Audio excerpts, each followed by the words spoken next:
Hey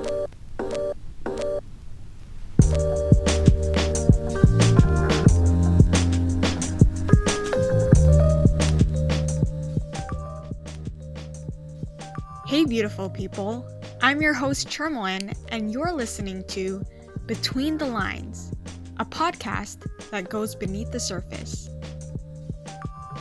Have you ever felt trapped like a fish in an aquarium? Well, my good friend Jaemin felt this way.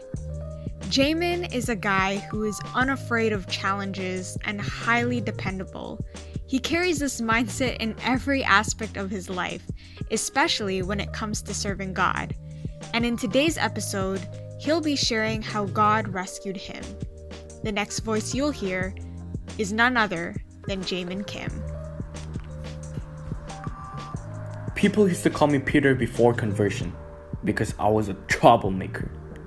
But then at some point, I think I'm worse than Peter because for me, it's very hard for me to believe in miracles and signs. If Jesus actually came to me and helped me get more fishes, I was still doubting. I would still be doubting.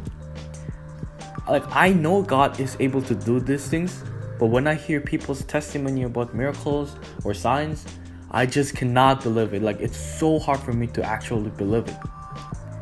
But then God still changed me, and because He knows that I'm not easily convinced by miracles and signs, He placed me in His work so that I can see Him changing people. If God didn't change me, I would still be fishing actual fishes. God fished me from an aquarium and set me free in the ocean where I'm supposed to be at. And here am I, like, sharing how God is so good. Thinking like, why do people say that I'm like a Peter before conversion? So I just try to look at like what Peter said in the Bible. And in 1 Peter chapter 1 verse 8 it says, "You love him although you have not seen him, and you believe in him although you do not see him. So you rejoice with a great and glorious joy which words cannot express, because you are receiving the salvation of your souls, which is the purpose of your faith in him." Since I search for logic when things don't make sense, the Bible says to me like, even if you don't see him, love him.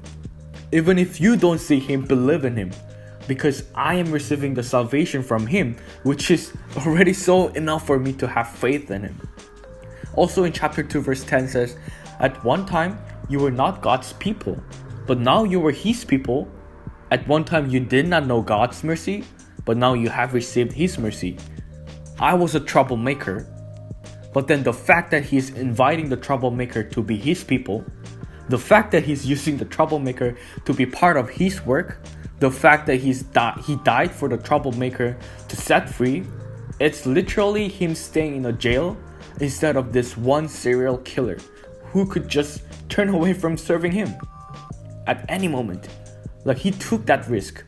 But by just listing down all those things that he has done for me, like, I'm just setting my mind like I am no longer old Benjamin like anymore. Like, I just cannot stay as an old Benjamin.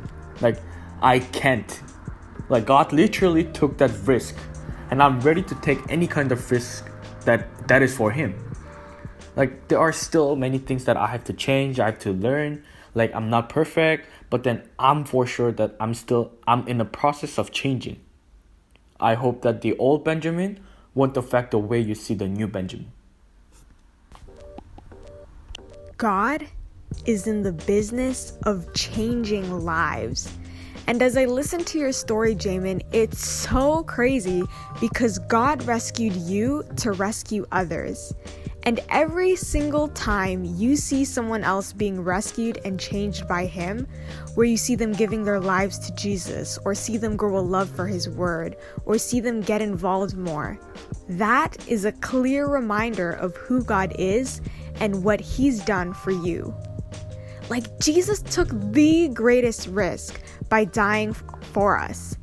And just like Jaemin and Peter, will we decide to take any risk for him? Join us next week as we hear about the victor who never loses.